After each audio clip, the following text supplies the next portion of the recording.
It's time to finally test out the brand new Infinix Zero 5G. Now let's see if this latest budget banger is ready to game on. Hey guys, what's up? It's me, Elle, and for today, let's go ahead and check out the Infinix Zero 5G. So guys, I made an unboxing video for this phone that I will link down in the description below, because for this video we'll be focusing more on the gaming performance of this phone. And guys, matagal nyo na tong inaantay. Ito na talaga yung gaming review natin for the Infinix Zero 5G, and we'll be playing games like Mobile Legends, CoD Mobile, Genshin Impact, at syempre pinakabagong Apex Legends Mobile. So guys, first time natin yan lalaroin on this channel, and I'm really excited to show you guys the gameplay of Apex on mobile, because dude, if you play Apex on PC, then this is definitely right up your alley. So I'm really excited. But of course, before we go to the gaming part of this video, let's do a quick specs recap on this phone. So let's go. For display, the Infinix Zero 5G has a 6.78-inch Full HD Plus IPS LCD panel with a 1080 by 2460 resolution. It also has a 120Hz refresh rate and a 240Hz touch sampling rate. And so far, its wider display enhances your overall gaming experience. For the specs, the Infinix Zero 5G is equipped with a MediaTek Dimensity 900 5G with 8GB of RAM and 128GB of ROM, and it runs on XOS 10 based off Android 11 with a speedy 5G connectivity.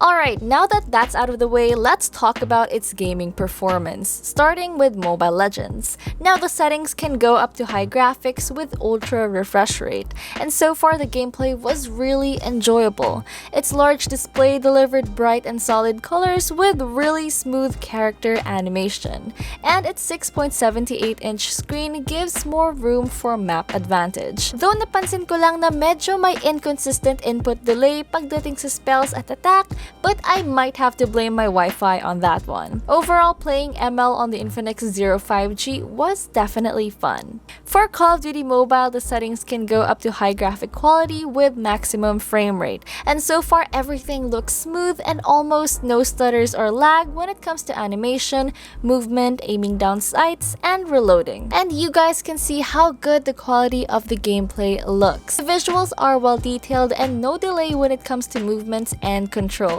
So I do recommend playing this on medium graphics with high frame rate. As for Genshin, the default settings are set to the lowest, but we'll also test it out on its medium and high graphics settings. Starting with low settings with 30 FPS, honestly guys, I have no complaints with its gameplay.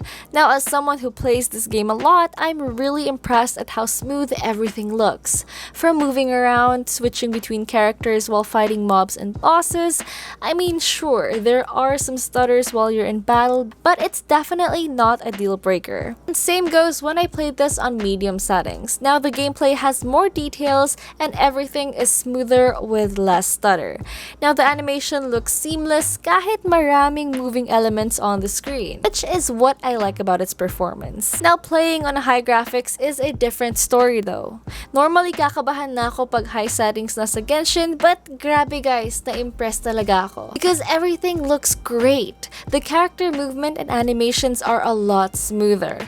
Mob fights look clean and faster with almost no frame drops or stutters, especially when there's so many things going on in the game. So if you're a big fan of Genshin, you should really keep an eye out on this phone. Now the phone did heat up when I played Genshin on high settings, but it's honestly nothing to worry about. For Apex Legends, this phone delivered a really good performance with Ultra HD image quality with high frame rate control. Of course, the characters aren't well detailed compared to its PC version, but the overall gameplay was very responsive and smooth. And I was able to hit my shots even while using a wingman. So yeah, no input lag or delay, and so far halos wala naman akong na-encounter na problems sa phone na to. So I'd say the Infinix Zero 5G is a solid pick for a gaming phone. For the benchmarks, the Dimensity 900 processor is a proven processor for gaming. And so far, our game bench results confirm that we managed to get a solid 40 FPS with 100% stability in Apex Legends Mobile with graphics set to Ultra HD. Plus, the Zero 5G handled Genshin pretty well. Now the default settings are set to low, but I was able to play this game in high graphics, hitting close to 30 FPS with 97% stability with minimal heating from the phone. When it comes to battery, the Infinix Zero 5G is powered by a 5000 mAh battery with a 33-watt fast charging capability. And based from our battery test, this device lasted for 14 hours and 20 minutes of battery life with a charging time of 1.5 hours from 0 to 100%, which isn't so bad. Overall, the Infinix Zero 5G shows that Infinix pulled off a fantastic new offering that's probably one of the best value for money 5G phones in the Philippines.